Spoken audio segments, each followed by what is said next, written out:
My name is Julie Moore, and my performance is Breaking Barriers in Women's Sports. Welcome to the Breaking Barriers Show. Today's show is called Breaking Barriers in Women's Sports.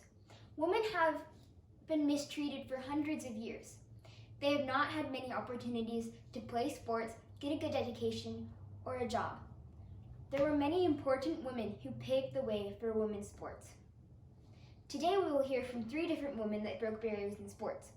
All throughout history, there have been women who saw inequality and sought to change it.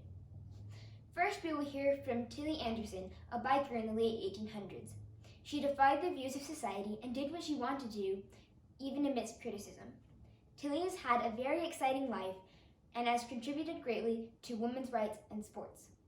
She is an avid biker and loves to win and challenge herself, even in hard times.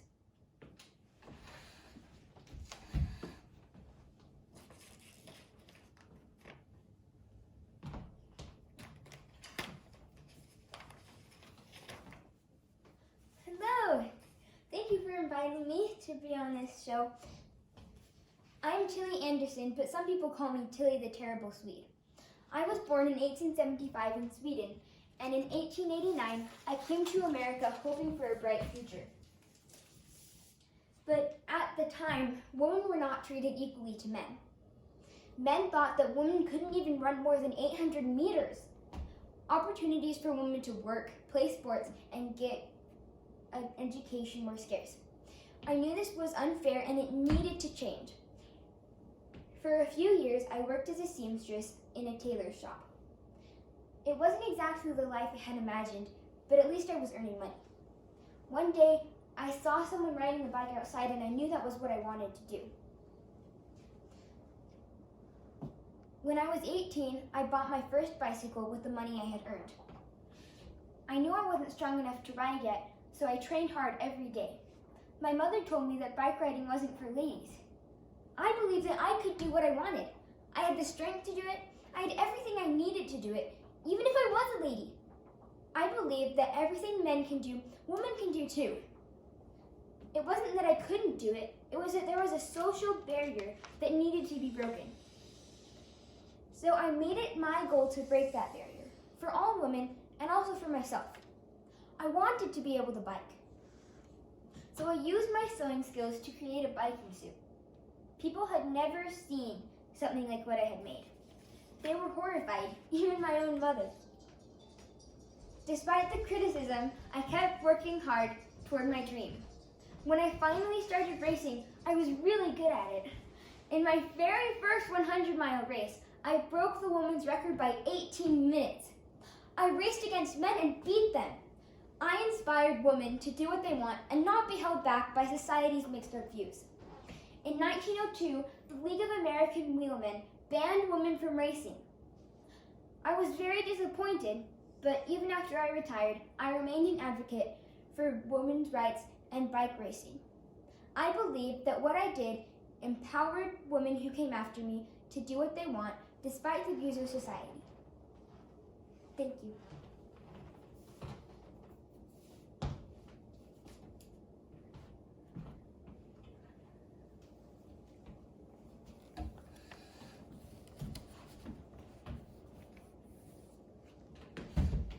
Thank you, Tilly.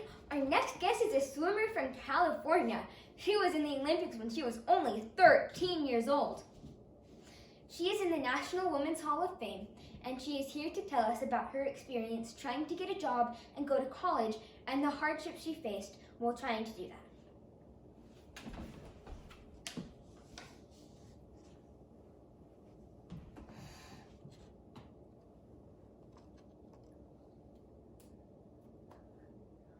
My name is Donna De Verona. I helped promote and pass Title IX, a federal law. I have loved swimming ever since I was very young. I was 13 years old when I swam in the 1960 Olympics. Women couldn't compete in the Olympics until 1900, which wasn't that long ago. Now we can compete, but there are still big inequalities. In 1960, I held the world record in the 400-meter individual relay, but I couldn't compete in that event in the Olympics because it was only for men.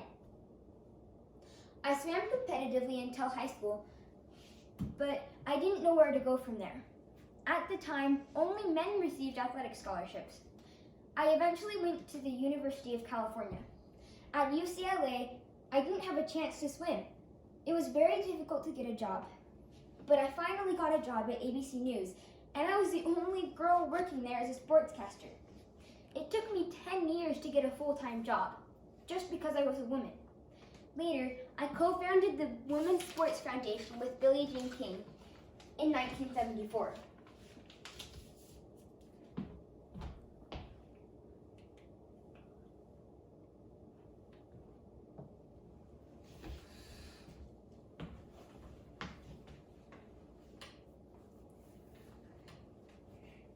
Thank you, Donna.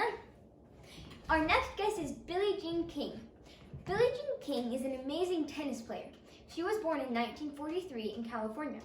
She has won 39 Grand Slam titles. Billie Jean King has played a significant role in the passing of Title IX, a law that helped women have more opportunities and equality.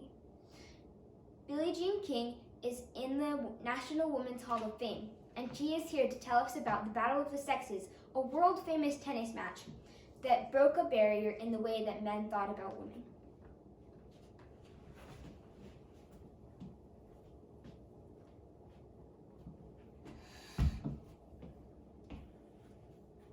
Hi, I'm Billie Jean King. In the 1970s, I helped campaign for the passing of Title IX, a federal law. I was very happy when it finally passed. The law Title IX was passed in 1972. It says, "No person in the United States shall, on the basis of sex, be excluded from participation in, be denied the benefits of, or be subjected to discrimination under any education program receiving federal financial assistance." This law made it so gender discrimination wasn't just discouraged, it was illegal.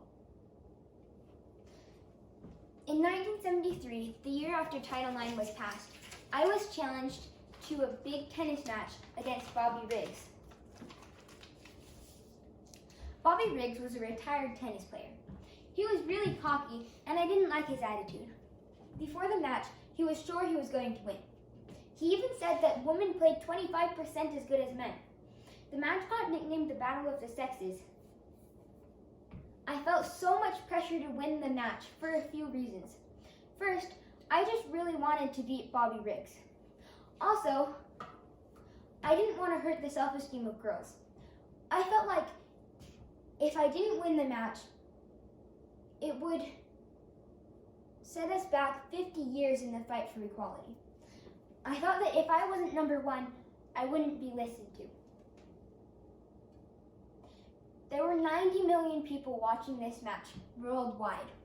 I couldn't mess up. It was set to be played in the Houston Astrodome, and it was hard and stressful, but I won. I beat Bobby Riggs in straight sets. To me, the Battle of the Sexes was more about changing the views of society and less about beating Bobby Riggs. This match showed men that we are stronger than they think.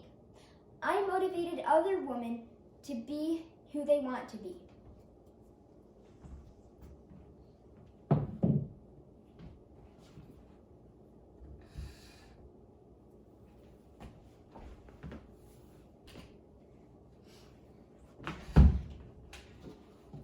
Thank you, everyone, and it has been wonderful to have these remarkable women on our show today and hear how they broke barriers for women in sports. Thank you, Tilly and Billy and Donna. I hope that you learned from these women that the barriers we face in life can be broken. Now go break something.